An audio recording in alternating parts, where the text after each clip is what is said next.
Arshi classes channel पर आपका स्वागत है। आज मैं क्वेश्चन टैग पे बात करने के लिए आपके सामने हाजिर हुआ हूँ।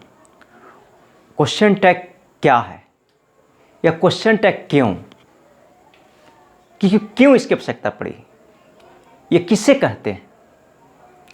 आप ध्यान से देखेंगे कि हेडिंग से क्वेश्चन टैग्स, आप समान रूप से जानते होंगे कि टैग्स का मतलब होता है नथी करना, किसी चीज़ में जोड़ना, शामिल करना। अब यहाँ पे क्या नथी किया जाएगा, क्या जोड़ा जाएगा, तो क्वेश्चन को जोड़ा जाएगा। और चूंकि क्वेश्चन को जोड़ा जाएगा इसीलिए इसका नाम पड़ा क्वेश्चन टैग्स। अब कैसे, जैसे हम कहते हैं कि आप पढ़ते हैं ना। अब देखिए, मैं कह रहा हूँ आप पढ़ते हैं ना, मतलब पढ़ते हैं कि नहीं पढ़ते हैं, ये मैं आपको जानना चाह रहा हूँ। इसका मतलब है कि क्वेश्चन टैग का प्रयोग हम अपने शक, संदेह या जिज्ञासा के लिए करते हैं। मैं जानता हूँ क्या पढ़ते हैं, लेकिन कन्फ्यूजन हो जा रही है, तो मैं आपसे पूछता हूँ क्या पढ़ते हैं ना। अगर आपका उत्तर हाँ होता है तब भी मेरा कन्फ्यूजन दूर हो जाता है, नहीं होता है तब भी मेरा कन्फ्यूजन दूर हो जाता है।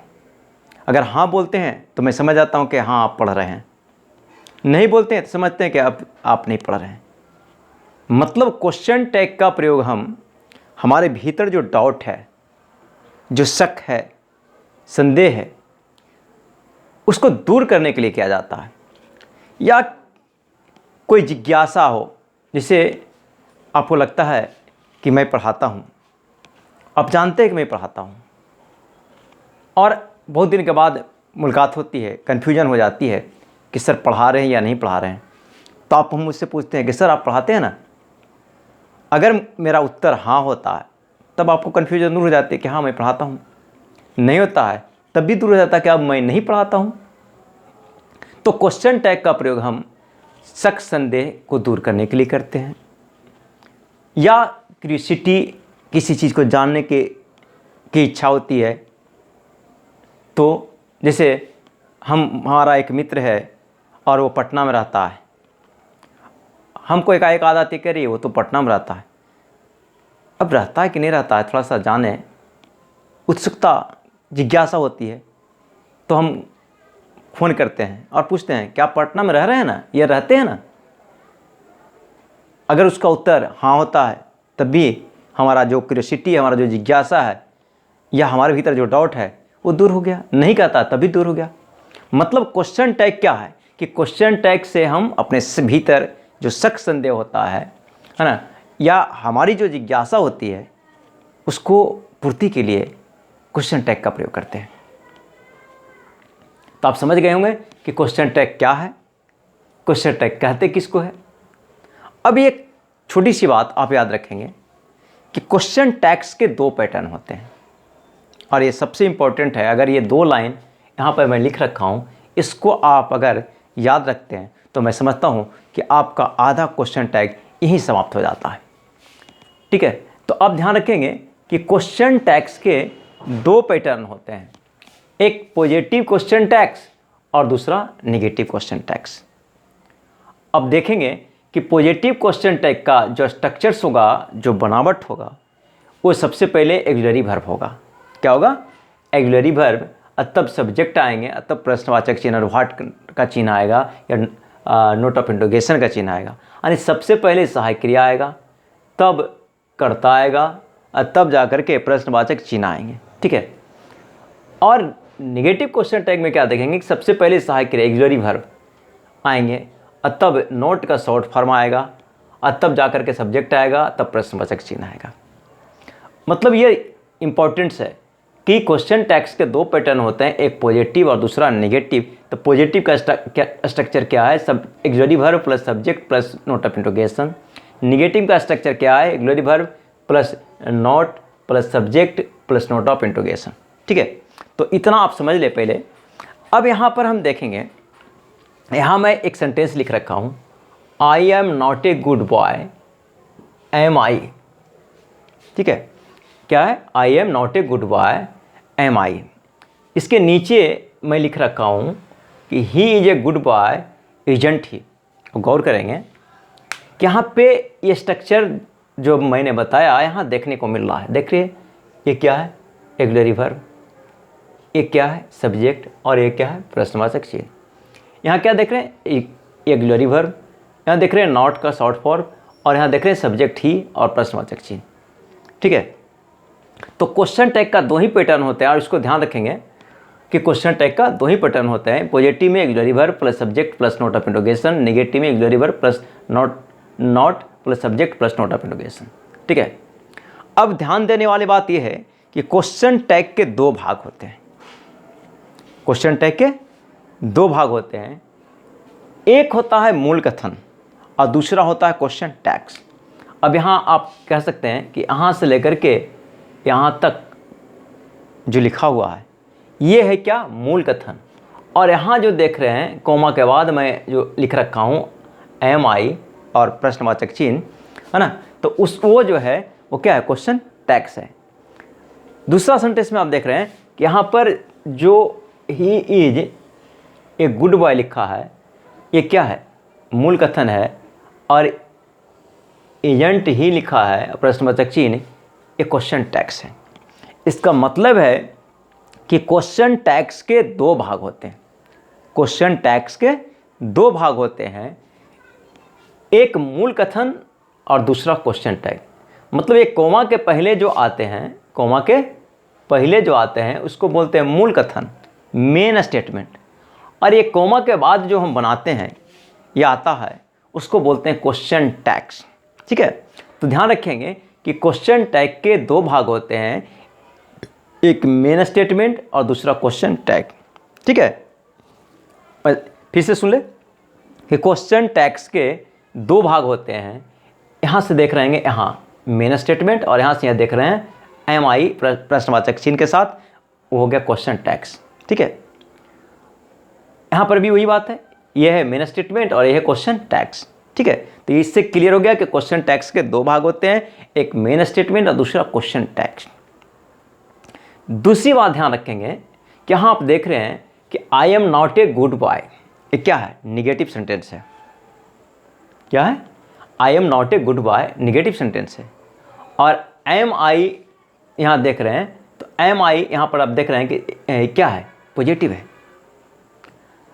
यहाँ पर देख रहे हैं ही इज ए गुड बॉय, ये अफर्मेटिव है, और इजंट ही ये क्या है, निगेटिव है।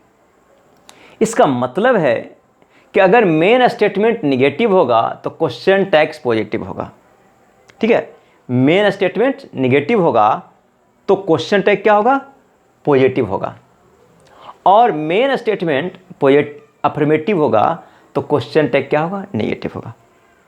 ध्यान रखेंगे कि मेन स्टेटमेंट नेगेटिव होगा तो क्वेश्चन टैग पॉजिटिव या अफर्मेटिव कह सकते हैं, अगर मेन स्टेटमेंट अफर्मेटिव होगा तो क्वेश्चन टैग नेगेटिव होगा। ठीक है, तो ये दो पॉइंट्स अब ध्यान रखेंगे, ये सबसे इंपॉर्टेंट है। अगर इतना ध्यान में है तो आप आसानी से क्वेश्चन टैग्स को बना सकते हैं।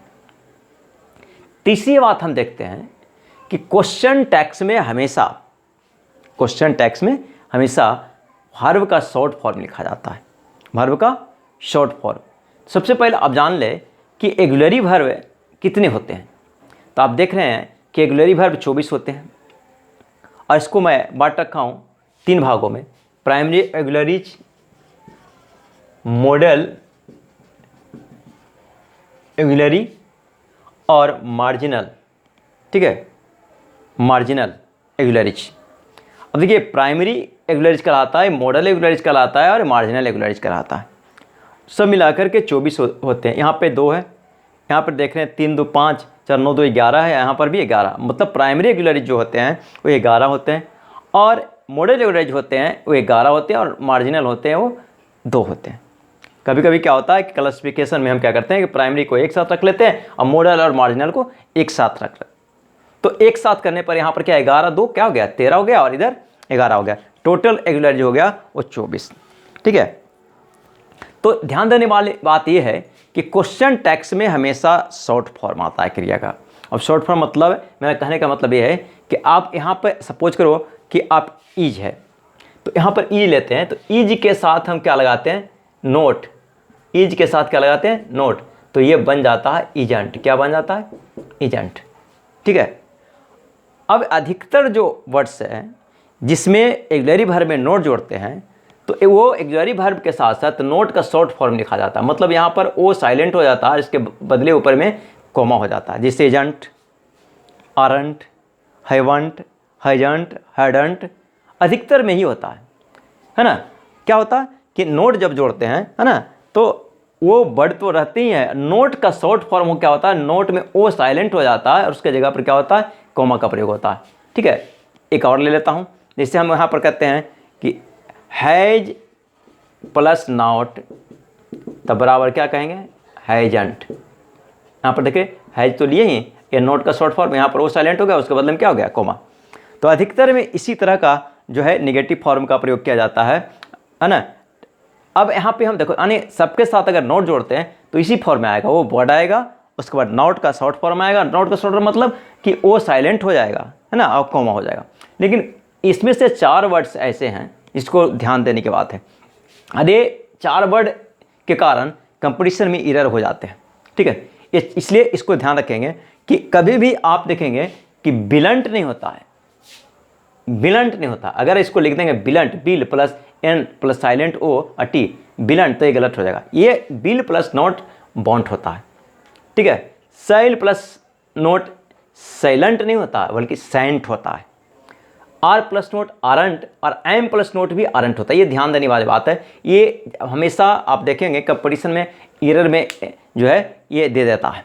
अगर इसको हम देखेंगे कि अगर इसको ऐसा लिख देते हैं,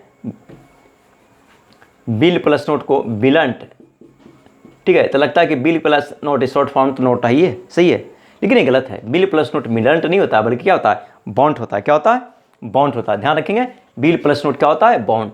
उसी तरह से अगर हम कहते हैं सेंट, सेल प्लस नोट, तो ये साइलेंट लिख देंगे तब गलत हो जाएगा। क्या होता है, साइलेंट नहीं होता बल्कि क्या होता है, सेंट होता है। क्या होता है, सेंट होता है। ठीक है। तो ध्यान देंगे। उसी तरह से एम प्लस नोट एमंट नहीं होता बल्कि क्या होता है, आरंट होता है, और आर प्लस नोट भी आरंट होता है। इसके कारण आपका कंपटीशन में एरर आ जाते हैं, इसलिए इसको ध्यान देंगे। ये बहुत ही क्वेश्चन टैग का मोस्ट इंपॉर्टेंट वर्ड्स है ना, यहीं से ज़्यादा एरर बन जाता है। तो इस पर ध्यान देंगे कि यहाँ पर पैटर्न क्या है और कैसे निगेटिव शॉर्ट फॉर्म जो बनता है। ठीक है। और मैं यहाँ लिख रखा हूँ 24 ऑक्सिलरीज है, सभी को लिख रखा हूँ कि किसको क्या कहते हैं, इसको ध्यान रखेंगे। अब इतना अगर ध्यान है तो मैं समझता हूँ कि क्वेश्चन टैग का आधा से ज़्यादा आप बना पाएंगे। ठीक है। और सभी से मैं एक एक एग्जाम्पल दे रखा है ना, इसको गौर करेंगे। यहाँ पर देख रहे हैं ईज एम आर, अभी मैं सिर्फ ये यहाँ 3 वर्ड और यहाँ पे यूज्ड और यहाँ पे नीड और डेयर, 3 एक 4 और 2 6 वर्ड्स का प्रयोग अभी मैं नहीं किया हूँ, या आगे जा कर के हम करेंगे। हो सकता है कि पार्ट 2 में करें, चूँकि ये एक पार्ट में सारे क्वेश्चन टैग नहीं आ पाएंगे, एक क्लास में नहीं हो पाएंगे, है ना। इसलिए हो सकता है कि इसके बाद जो हम क्वेश्चन टैग पर डिस्कस करेंगे उसमें ये 3 वर्ड का प्रयोग करेंगे, do, does, did, need, there और यूज्ड का, है ना। इसके लिए अलग रूल्स बताएंगे। अभी फ़िलहाल तो आप ये बाकी जो ये 3 एक 4 2 6 ऑक्सिलरी छोड़कर के 18 जो ऑक्सिलरी है उसके साथ एक एक क्वेश्चन मैं दे रखा हूँ, एक एक को मैं बना रखा हूँ, ध्यान रखेंगे। अब यहाँ पर लिखा है आई एम ए बॉय। अब अभी जितना भी मैं सेंटेंस लिखा हूँ जिसका मेन स्टेटमेंट जो है वो अफर्मेटिव है। क्या है, मेन स्टेटमेंट क्या है, अफर्मेटिव, और इसीलिए सभी का क्वेश्चन टाइप क्या है, नेगेटिव है। मेन स्टेटमेंट क्या है, अफर्मेटिव, और इसलिए सभी का क्वेश्चन टाइप क्या है, नेगेटिव। ठीक है। तो यहाँ पर ध्यान रखें, आई एम ए बॉय। अब यहाँ पर देखिए एम, एमंट, एम के साथ क्या करेंगे, अब देखिए यहाँ पर क्वेश्चन ये क्या है, अफर्मेटिव है, तो क्वेश्चन टैग क्या बना, नेगेटिव। अभी मैंने बताया था कि अगर मेन स्टेटमेंट अफर्मेटिव होगा तो क्वेश्चन टैग क्या होगा, नेगेटिव होगा। और जितना भी एग्जाम्पल्स लिख रखा हूँ वो सारे के सारे क्या है, अफर्मेटिव है, और इसलिए सभी का क्वेश्चन टैग क्या होगा, वो नेगेटिव बनेगा। ठीक है। सभी का क्वेश्चन टैग क्या होगा, नेगेटिव। मैं सिर्फ ये दिखाने चाह रहा था कि इसके सहयोग से आप कैसे बना सकते हैं, इस स्ट्रक्चर का प्रयोग कैसे होता है ये, और इन वर्ड का प्रयोग कैसे होता है। इसलिए मैं ये सारे के साथ एक एक एग्जाम्पल ले रखा हूँ। जैसे I am a boy, aren't I. अभी मैंने बताया कि यहाँ पर देखिए एम प्लस नोट क्या होता है, अरंट होता है, एमंट नहीं होता। इसलिए यहाँ पर क्या हो गया, अरंट आई। और चूंकि ये स्टेटमेंट क्या है, ये अफर्मेटिव है, और जब अफर्मेटिव स्टेटमेंट होगा तो क्या होगा, इसके साथ क्वेश्चन टैग नेगेटिव होंगे। तो अब यहाँ देखिए question tag negative, auxiliary verb plus not plus subject plus verb. अब यहाँ देखिए आर ऑक्सिलरी वर्ब, नॉट जुड़ा हुआ है, प्लस सब्जेक्ट है, और यहाँ नोट ऑफ इंटरोगेशन या क्वेश्चन मार्क्स कर सकते हैं ना। उसी तरह से यू आर ए गर्ल, अब देखिए ऑक्सिलरी क्या है, आर, तो आर के साथ नोट जुटेगा तो क्या हो जाएगा, अरंट, और उसके बाद सब्जेक्ट डालेंगे यू है तो यू, और अंत में प्रश्नवाचक चिन्ह। बी वेयर डॉक्टर्स, अब यहाँ पर देखिए ऑक्सिलरी क्या है, बियर है, तो बियर के साथ नोट जोड़ेंगे तो क्या हो जाएगा, बेरंट हो जाएगा, क्या हो जाएगा, बेरंट हो जाएगा, और सब्जेक्ट क्या है, बी है, और प्रश्नवाचक चिन्ह डालेंगे। अब देखिए आई हैव ए पेन, यहाँ पर क्या है, हैव है, तो हैव के साथ नोट जोड़ेंगे तो हैवंट हो जाएगा, और क्वेश्चन ए सब्जेक्ट क्या है, आई है, तो आई डाल दिए, और अंत में सभी के अंत में देख रहे हैं नोट ऑफ इंट्रोगेशन लिखा हुआ है। ही हैज ए रूपी, हैज के साथ नोट जोड़ेंगे तो क्या हो जाएगा, हैजंट, हैज के साथ नोट जोड़ेंगे तो हैजंट, और फिर उसके बाद क्या है, सब्जेक्ट ही है। यानी किस स्ट्रक्चर का प्रयोग हुआ, इस स्ट्रक्चर का। क्यों, क्योंकि सारे मैं क्वेश्चन जितना लिख रखा हूँ सब क्या अफर्मेटिव में है, इसलिए क्वेश्चन टैग क्या में बनेगा, नेगेटिव। और नेगेटिव का स्ट्रक्चर क्या होता है, auxiliary verb plus not plus subject plus प्रश्नवाचक चिन्ह। ठीक है, यहाँ पर देख रहे हैं रीता इज, रीता इज, अब यहाँ पर रीता इज ए डॉक्टर है, तो यहाँ पर इजंट सी। अब एक चीज़ और इम्पोर्टेंट है, उसको ध्यान रखें कि अगर मेन स्टेटमेंट का सब्जेक्ट पर्सनल प्रोनाउन है, आपको पता होगा कि पर्सनल प्रोनाउन क्या क्या है, I, we, you, they, I, we, you, they, he, she, it, ये सब क्या है, ये सब क्या है, ये पर्सनल प्रोनाउन है। I, we, you, they, he, she, it, ये सब क्या है, पर्सनल प्रोनाउन है। ठीक है, तो अगर क्वेश्चन टैग का मेन स्टेटमेंट का सब्जेक्ट पर्सनल प्रोनाउन होगा, मतलब I, we, you, they, he, she, it होगा, तो क्वेश्चन टैग्स का सब्जेक्ट भी वही पर्सनल प्रोनाउन होगा। आई है तो आई होगा, बी है तो बी होगा, यू है तो यू होगा, दे है तो दे होगा, ही है तो ही, सी है तो सी, इट है तो इट। जैसे यहाँ देख रहे हैं आई के साथ आई, यू के साथ यू, ठीक है, ही के साथ ही, सी के साथ यहाँ देख रहे हैं सी, दे के साथ यहाँ देख रहे हैं दे। ठीक है, तो अगर ये पर्सनल प्रोनाउन सब्जेक्ट है ना, किसका, मेन स्टेटमेंट का, तो क्वेश्चन टैग का सब्जेक्ट भी पर्सनल प्रोनाउन ही होगा। लेकिन अगर मेन स्टेटमेंट का सब्जेक्ट कोई नाउन हो, क्या, मेन स्टेटमेंट का सब्जेक्ट कोई नाउन हो, तो क्वेश्चन टैग का सब्जेक्ट उसके लिए उपयुक्त प्रोनाउन होगा। नाउन क्वेश्चन टैग का सब्जेक्ट नहीं बनेगा। ध्यान रखेंगे कि कभी भी क्वेश्चन टैग का सब्जेक्ट नाउन नहीं बन सकता, जब भी होगा तो उसके लिए उपयुक्त प्रोनाउन। अब यहाँ पर देख रखे हैं, यहाँ मैं लिखा हूँ Rita, Rita is a doctor, Rita is a doctor, तो यहाँ पर क्या है, सहायक क्रिया इज है, तो इज के साथ नोट लगाएं तो एजेंट हो गया। लेकिन क्या है, रीता के बदले में मैंने यहाँ रीता ना लिख करके क्या लिखा है, सी। रीता नाउन है और इसके लिए उपयुक्त प्रोनाउन क्या है, सी है। रीता के साथ यानी रीता के लिए सी आता है, इसलिए इसके लिए उपयुक्त जो प्रोनाउन है वो यहाँ मैं लिख रखा हूँ सी। तो अगर क्वेश्चन टैग का सब्जेक्ट कोई नाउन है, अगर मेन स्टेटमेंट का सब्जेक्ट कोई नाउन है तो क्वेश्चन टैग का सब्जेक्ट प्रोनाउन ही होगा, नाउन किसी भी हालत में नहीं होगा। ध्यान रखेंगे, नाउन किसी भी हालत में नहीं होगा। यानी रीता के लिए हमने क्या यूज किया, सी यूज किया। ठीक है, अब यहाँ पे देखेंगे अगला सेंटेंस। अब यहाँ पर हम कह रहे हैं कि ही हैज, यहाँ तक डिस्कस हो गया। दे हैड विजडम, अब देखिए यहाँ पर सहायक क्रिया क्या है, हैड है, और हैड के साथ नोट जुटेंगे तो क्या होगा, हैडंट, और सब्जेक्ट क्या है, दे, और अंत में प्रश्नवाचक चिन्ह। सी वाज इंटेलिजेंट, अब यहाँ पर क्या है, क्वेश्चन टैग बनाएंगे तो क्या होगा, सबसे पहले वाज, अब वाज के साथ नोट जुटेगा, सॉरी यहाँ पे गलत लिखा गया था, वाजंट, क्या होगा, wasn't, wasn't she was intelligent, wasn't she, क्या होगा, वाजंट सी। ऑक्सिलरी वर्ब में नोट जुड़ेंगे, वाज में नोट जुड़ेंगे तो क्या होगा, वाजंट होगा, और क्या है, ये प्रोनाउन है सी, यहाँ भी प्रोनाउन सी हो गया। ठीक है, तो यहाँ आप देख रहेंगे कि ये प्राइमरी ऑक्सिलरीज के जितने भी सेंटेंस थे यहाँ मैं लिख रखा था। अब मॉडल ऑक्सिलरी पे देख रहे हैं, Mona could dance properly on the stage. अब देखिए मोना कुड, अब यहाँ पर क्या है, मॉडल ऑक्सिलरी कुड है, अब कुड के साथ नोट लगाएंगे तो क्या होगा, कुडंट होगा। अब मोना लड़की का नाम है, हो सकता है लड़का का भी नाम रहे, तो अगर हम यहाँ पर लड़के मान के चल रहे हैं तो यहाँ पर क्या अगर लड़की है तो क्या होगा, सी, और इसलिए यहाँ पर देख रहे हैं कि कुडंट सी होगा, कुड के साथ नोट जुटेगा कुडंट, और मोना के लिए क्या आएगा, सी आएगा। ठीक है, अगर लड़का मान लेते हैं तो यहाँ पर ही डाल देंगे।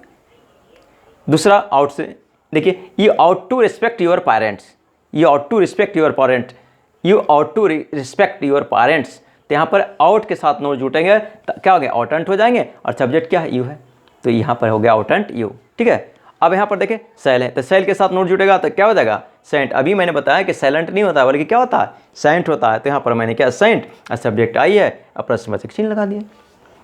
दूसरा आप देख रहे हैं कि यहाँ पर you will come here, you will come here, तो यहाँ पर बिल, बिल के साथ नोट जुटेगा तो बॉन्ट, ऐसा नहीं कि बिलंट कर देंगे तो गलती हो जाएगा, बॉन्ट होता है। यहाँ पर अभी मैं लिख रखा हूँ कि बिल के साथ नोट जुटेगा तो क्या होगा, बॉन्ट होगा, बिलंट नहीं होगा। ठीक है, तो यहाँ पर यू विल कम हेयर, यहाँ पर क्या हो जाएगा, बॉन्ट, सब्जेक्ट क्या है, यू, तो यू हो गया प्रश्नवाचक चिन्ह। वुड, यहाँ पर वुड है तो वुड के साथ नोट जुटा तो क्या हो गया, वुडंट, यहाँ पर सब्जेक्ट क्या है, ही है। यहाँ पर मस्ट के साथ नोट जुटेगा तो मस्टंट, यहाँ पर सब्जेक्ट क्या है, दे है। यहाँ पर मे के साथ नोट जुटा तो मेंट, यहाँ पर सब्जेक्ट क्या है, मोहन, तो मोहन के लिए क्या आएगा, ही आएगा। पुलिंग, कोई भी पुलिंग होगा तो कोई भी पुलिंग के लिए क्या आएगा, ही आएगा। कोई भी स्त्रीलिंग होगा, गीता, सीता, सरिता, तो उसके लिए सी आएगा। ठीक है, ध्यान रखेंगे, कोई भी पुलिंग होगा तो उसके लिए ही आएगा, कोई भी स्त्रीलिंग होगा तो उसके लिए क्या आएगा, सी आएगा। ठीक है, ध्यान रखेंगे। इसके बाद हम आगे और बढ़ते हैं।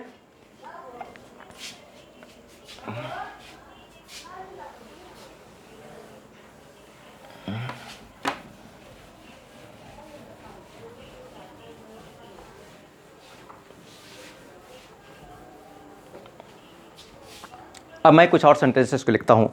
अभी तक मैं पॉजिटिव या अफर्मेटिव सेंटेंस लिख रहा था, अब मैं नेगेटिव लिख रहा हूँ। सपोज करो कि आप लिखते हैं you are not a good boy.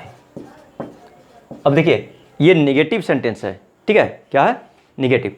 अब इसको क्वेश्चन टैग बनाएंगे तो क्या बनाएंगे, देखिए पॉजिटिव, तो पॉजिटिव क्वेश्चन टैग का स्ट्रक्चर क्या है, यहाँ देखिए यहाँ पे। ठीक है, तो यहाँ पर सबसे पहले ऑक्सिलरी वर्ब, तो ऑक्सिलरी वर्ब क्या होगा, आर। ठीक है, अब नोट हट जाएगा, नोट नहीं है इसमें। अब क्या सब्जेक्ट है, सब्जेक्ट क्या है, यू,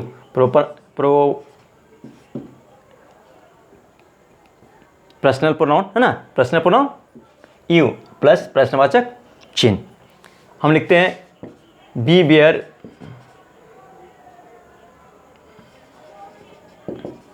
कमिंग। अब देखिए यहाँ पर क्या है, बियर, यहाँ पर नोट अगर हम कर देते हैं बी बेयर नॉट कमिंग, तो देखिए बी बेयर नॉट कमिंग अभी निगेटिव हो गया, तो हम क्या करेंगे, सबसे पहले लेंगे बेयर, अब बी का बी। ठीक है, तो अगर मेन स्टेटमेंट निगेटिव होगा, क्या होगा, निगेटिव होगा, तो क्वेश्चन टैग क्या होगा, पॉजिटिव होगा। क्या होगा, पॉजिटिव, है ना, जैसे आर यू, बेयर बी, और भी कई सेंटेंस हो सकते हैं। ठीक है, अब मैं थोड़ा सा चर्चा करता हूँ डू डज डीज के साथ। ठीक है, तो आप देखेंगे कि अगर वाक्य प्रेजेंट इंडेफिनिट टेंस का होगा, अभी जितना मैं एग्जाम्पल्स दे रखा था सभी में ऑक्सिलरी वर्ब का प्रयोग हुए थे, लेकिन अगर हम लिखते हैं कि आई प्ले फुटबॉल, अब गौर करेंगे, आई प्ले फुटबॉल। अब देखिए यहाँ पर कोई भी ऑक्सिलरी वर्ब नहीं है, कोई भी सहायक क्रिया नहीं है, तो हमको देखना होगा सहायक क्रिया नहीं है तो कौन सा टेंस का है। तो यहाँ पर आप देख रहे हैं कि आई सब्जेक्ट है, ठीक है, आई सब्जेक्ट है, और प्ले क्या है, वर्ब है ना, और ये तो ऑब्जेक्ट हो गया। तो अभी देखेंगे कि क्या है, सब्जेक्ट प्लस वर्ब, वर्ब का कौन सा रूप है, V1 है, तो सब्जेक्ट प्लस V1। यहाँ हम लिख एक और लेते हैं, ही प्लेस हॉकीस, हॉकी है ना, ही प्लेस हॉकी। ये देखिए फुटबॉल खेल का नाम, हॉकी खेल का नाम, ठीक है, ये नाउन है।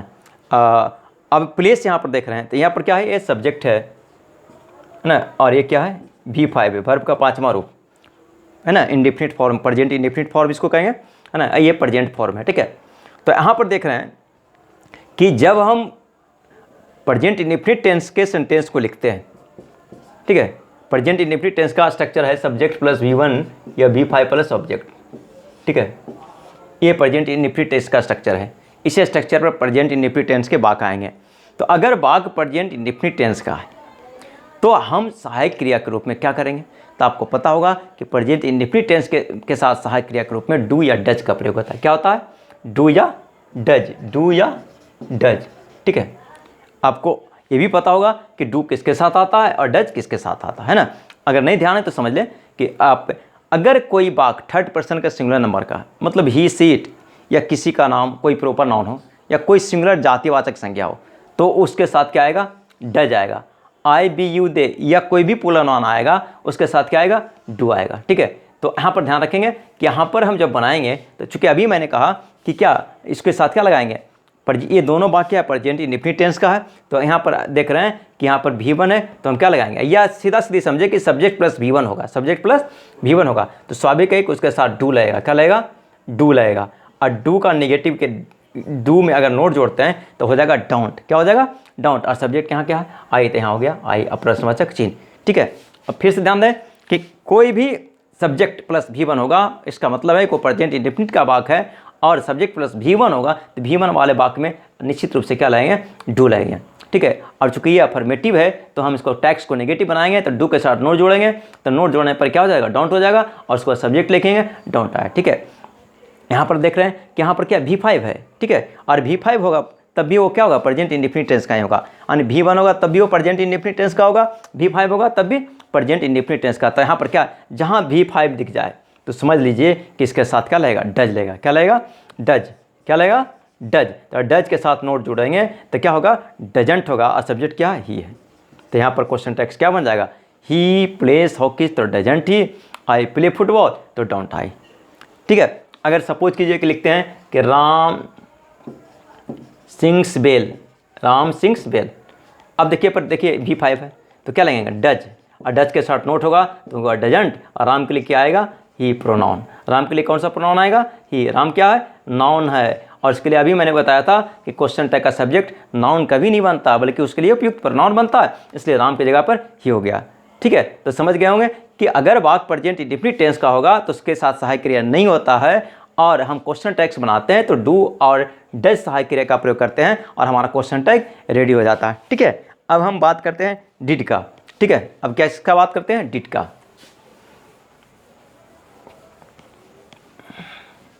अब देखेंगे कि डिड का प्रयोग कहाँ होगा। ठीक है, जैसे हम कहते हैं कि Ram did not go there. ठीक है, Ram did not go there. ये जो है वाक्य आप गौर करेंगे कि डिड नोट प्लस V1 है। डिड नोट प्लस क्या है? V1 है। ये डिड नोट आएगा, डिड आएगा तो निश्चित रूप से वो पास्ट इंडेफिनिट का होगा। किसका होगा? डिड आएगा तो निश्चित रूप से किसका सेंटेंस होगा? वो पास्ट इंडेफिनिट का होगा। तो पास्ट इंडेफिनिट टेंस का होगा, और आपको पहले में चर्चा कर चुका हूँ कि डिड यहाँ पर दिया हुआ है। यहाँ पर मेन वर्ब क्या है? गो है। तो डिड क्या है? ऑक्सिलरी वर्ब है। डिड क्या है? Auxiliary verb. तो जब ऑक्सिलरी वर्ब होता है और क्वेश्चन निगेटिव है तो क्या है? हम इसको टैक्स को क्या बनाएंगे? अफर्मेटिव बनाएंगे। तो स्वाभाविक अफर्मेटिव का क्या होता है? सबसे पहले ऑक्सिलरी वर्ब, यहाँ पर डिड हो गया। ठीक है, और चूंकि नोट है तो नोट लगेगा ना, नोट हटेगा, डिड है ना, तो डिड हो गया। उसके बाद सब्जेक्ट डालेंगे तो सब्जेक्ट के राम के लिए क्या आएगा? ही आएगा। राम के लिए क्या आएगा? ही। ये पुल्लिंग है, और पुल्लिंग के लिए क्या आता है? ही आता है। पुल्लिंग के लिए क्या आता है? ही आता है। ठीक है, स्त्रीलिंग के लिए सी आता है। तो यहाँ पर क्या हो जाएगा? Did he, Ram did not go there का डिड ही। ठीक है, अगर इसका अफर्मेटिव सेंटेंस होगा, सपोज कीजिए कि लिखते हैं Raman wanted to come here. Raman wanted to come here. क्या? Raman wanted to come here. ध्यान दें, अब यहाँ पर वांटेड है। क्या है? वांटेड है। तो वांटेड का मतलब वांट का दूसरा रूप वांटेड है। वांट का दूसरा रूप क्या है? वांटेड है। V2 है। क्या है? V2 है। वांट का दूसरा रूप क्या है? वांटेड है। और जहाँ V2 होगा, देखिए ये तो ये सब्जेक्ट हो गया ना, और ये V2 हो गया, बाकी आगे कुछ भी हो सकता। तो सब्जेक्ट और V2 का प्रयोग होता है। इसका मतलब है कि ये वाक्य जो होगा वो पास्ट इंडेफिनिट का होगा। किसका होगा? पास्ट इंडेफिनिट का होगा। ठीक है, पास्ट इंडेफिनिट का स्ट्रक्चर क्या है? Subject plus V2 plus object. क्या है? Subject plus V2 plus object. और ये अफर्मेटिव सेंटेंस का स्ट्रक्चर है। अगर अफर्मेटिव सेंटेंस का होगा तो हम क्या करेंगे? क्वेश्चन टैग बनाएंगे तो नेगेटिव बनाएंगे, और नेगेटिव बनाएंगे तो क्या आएगा? डिडंट आएगा। क्या आएगा? डिडंट। चाहे सब्जेक्ट कुछ भी हो, क्या आएगा? डिडंट ही आएगा। तो यहाँ पर Raman wanted to come. Didn't क्यों? क्योंकि इसके साथ क्या आता है? Auxiliary verb. पास्ट इंडेफिनिट अभी मैं बता रहा हूँ कि पास्ट इंडेफिनिट में क्या होता है, डिड। ऐसे भी प्रेजेंट में डू डज, तो डू डज का पास्ट क्या होता है, डिड होता है। तो इसको भी आप समझ सकते हैं कि वो प्रेजेंट था, ये पास्ट हो गया, तो यहाँ पर क्या डिडंट हो गया। तो यहाँ पर देख रहे हैं कि पॉजिटिव है या अफर्मेटिव है, तो क्वेश्चन टैग क्या होगा, डिडंट, डिडंट, ठीक है, डिडंट ही। ये सेंटेंस अफर्मेटिव, तो क्वेश्चन टैग्स क्या बना, निगेटिव, ठीक है। तो अगर वाक्य पास्ट इंडेफिनिट टेंस का होगा तो उसके साथ क्या होगा, हमेशा डिड ऑक्सिलरी वर्ब का प्रयोग होगा। और ये अफर्मेटिव होगा तो इधर नेगेटिव बनेगा, और यहाँ देख रहे हैं नेगेटिव है तो इधर क्या बना, अफर्मेटिव बना, है ना। तो डू डज डिड पे चर्चा हो गई, फिर हम आगे चर्चा करेंगे। आगे बच गया क्या, यूज्ड है, और यूज्ड के साथ साथ नीड और डेयर का प्रयोग, ठीक है। तो फिर हम आगे नेक्स्ट क्लास में इस पर हम चर्चा करेंगे, ठीक है। धन्यवाद।